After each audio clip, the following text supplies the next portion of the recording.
آپ کے جذبات کو گرمانے خطیب بے باک حضرت رانا محمد خلیق خان صاحب پسروری جو یہاں پر مہمان بھی ہیں، میزبان بھی ہیں، اور آج برادر بزرگ رانا محمد شفیق خان صاحب پسروری جو یہاں ہر سال تشریف لاتے ہیں، اپنی علالت طبع کے سبب اس دفعہ وہ تشریف نہیں لا سکے۔ آپ تمام احباب سے گزارش ہے انہیں اپنی خاص دعاؤں میں یاد رکھیں، اللہ انہیں صحت کاملہ عاجلہ نصیب فرمائے۔ بلا تاخیر آپ سے مخاطب ہوتے ہیں، آپ کے جذبات کو گرماتے ہیں، جناب رانا محمد خلیق خان صاحب پسروری۔ الحمدللہ وکفا وسلام علی عبادہ الذین اصطفیٰ، اما بعد فاعوذ باللہ من الشیطان الرجیم۔ والذین آمنوا وہاجروا وجاہدوا فی سبیل اللہ والذین آووا ونصروا اولئک هم المؤمنون حقا لہم مغفرۃ ورزق کریم۔ سامعین ذی وقار، نعرے آپ کے سامنے ساتھی لگا رہے تھے، آپ کے جذبات، ان کی شدت، اپنے دلوں پہ ہاتھ رکھ کر جب آپ لگا رہے تھے، میرے سامنے مکہ کی گلیوں کے اندر کوئلوں کے بستر کے اوپر ایک ہستی کا نعرہ تھا، وہ رب کی توحید کا نعرہ تھا، اور نعرہ لگانے والے کا نام تھا سیدنا بلال حبشی رضی اللہ تعالیٰ عنہ۔ اور ایک اور ہستی جو دار ارقم کے اندر جا کر کے متمم الاربعین بنتی ہے، سیدنا عمر بن خطاب رضی اللہ تعالیٰ عنہ رب کی تکبیر کا نعرہ لگا رہے تھے۔ اور ایسے میں ان کی عظمت کے حوالے سے سوچ رہا تھا کہ وہ لوگ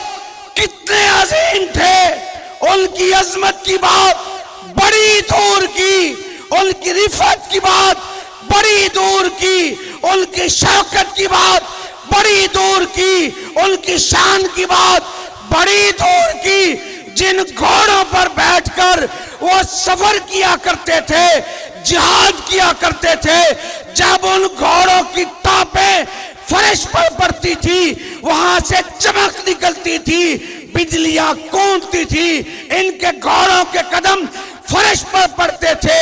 اللہ ان کے قدموں کی قسم عرش معلیٰ پر بیٹھ کر کھاتا تھا۔ قرآن نے کہا بسم اللہ الرحمن الرحیم والعادیات ضبحا فالموریات قدحا فالمغیرات صبحا فاثرن بہ نقعا فوسطن بہ جمعا۔ حضرات غور کیجئے،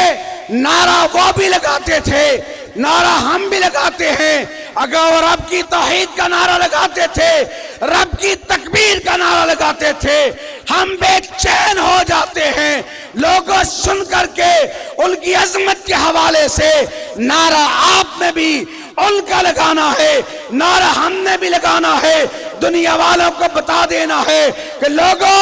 بموں کے دھماکے ہوئے، ہمارے اکابر پرخچے اڑ گئے، گولیوں کی بوچھاڑ ہوئی، گلیوں کے اندر، بازاروں کے اندر ظلم ہوا، طوفان آئے، اہل حق نے اس جھنڈے کو اٹھایا اور دنیا والوں کو بتا دیا کہ سرے بازار ہو تب بھی، تختہ دار ہو تب بھی، شولوں پر، شراروں پر، تلواروں کی داروں پر، وقت کی للکاروں پر لڑتے مرتے سر بکف، ہر سمت ہر طرف باطل کے مخالف ادائے حق کی خاطر صدائے کلمت اللہ بلند کرتے رہیں گے۔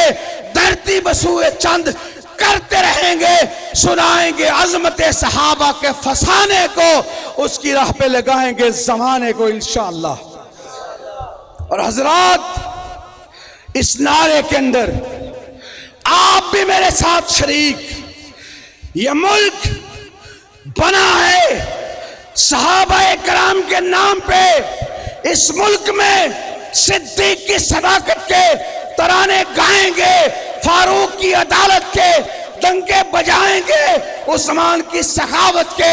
چرچے کریں گے، علی کی جرت کی دہائی دیں گے، معاویہ کی سیاست کا پھریرا لہرائیں گے۔ جو ان کو نہیں مانتا وہ خمینی کے دیش میں چلا جائے، اس ملک میں رہے گا تو نبی کے صحابہ کا متوالا رہے گا۔ اور حضرات، آخر میں ان لوگوں کے حوالے سے سلام پیش کرتے ہوئے میں بھی اور آپ بھی، جب ان کا نام آئے، ان کی عزت کی بات آئے، توقیر کی بات آئے، آپ نے کہنا ہے سلام ہے، سلام ہے۔ نعرہ میں لگاؤں گا، سلام کا جواب آپ دیں گے صدیق کی صداقت کو، سلام ہے، سلام ہے۔ ہاتھوں کو اٹھا کر زور لگا کر کے صدیق کی صداقت کو، فاروق کی عدالت کو، ڈر کے نہیں، وہ رفض والا بدماشی کرے، سرے بازار کرے، سرے محفل کرے، وہ نہ ڈرے، اور تمہارے سینے پہ صحابہ کرام کی محبت کے تھم گیا ہو، تم گھبرا جاؤ، ڈر جاؤ، للکار کے ساتھ، جرت کے ساتھ، بے باکی کے ساتھ کہو صدیق کی صداقت کو، صدیق کی صداقت کو، فاروق کی عدالت کو، عثمان کی سخاوت کو، علی کی شجاعت کو، معاویہ کی سیاست کو، اور آمین کہہ کر کے ان دعائیہ جملوں میں شامل ہو جائیے۔ الہی ہم میں پھر وہ صدیق سا ایمان پیدا کر۔ آمین۔ وہابیوں، تمہاری معروف مساجد تک نہیں، اس کا مطلب ہے ایسے ہی ہو، میدان کے اندر گونج پیدا ہو جائے، کھلے دل سے کہو الہی ہم میں پھر وہ صدیق سا ایمان پیدا کر، عمر فاروق سا کوئی جھری انسان پیدا کر، رگے تحریف کٹ جائے، دم عثمان پیدا کر، علی مرتضی شیر خدا کی آن پیدا کر۔ اسی پہ حجت تمام، انہی الفاظ پہ اختتام، صحابہ کرام کی عظمت کو سلام، مال عز والاحترام، وآخر دعوانا الحمدللہ رب العالمین۔